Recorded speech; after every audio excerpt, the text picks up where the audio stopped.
everybody, as I said, entrepreneurship can rise anywhere. So if you guys look, and ladies, at the Travel Channel Academy, it's the network that has obviously the personalities you may have known, Sam Brown, etc. But they launched a year and a half ago an experiment because they wanted to capture the creativity from the user base and bring a different quality standard to user-generated content in a way that would allow this thing to grow exponentially. So they have thousands now of these Travel Channel Academy grads who have paid money to be trained on the art of short-form filmmaking by the Travel Channel and short arc storytelling.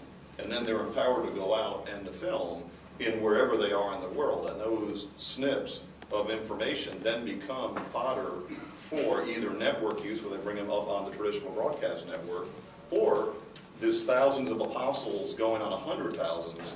They can actually say, hey, Sam Brown's going to be in Shanghai and she's going to be doing this. If any of you were there, go shoot a small story about what's happening in the community. So it's an interesting way where it's unleashed this power of the individual with a little bit of training and a good housekeeping seal of approval. You'll buy a big company, but it's essentially an entrepreneurial idea.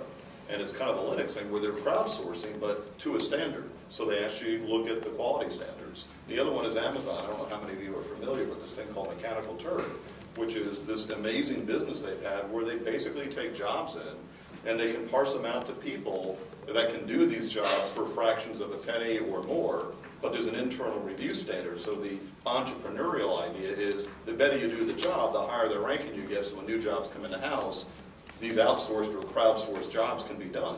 And there's thousands of categories of jobs. And both are great examples of what David said, where they're entrepreneurial, one from 0 to millions, unleashing the creativity side. It just sits on the infrastructure that exists.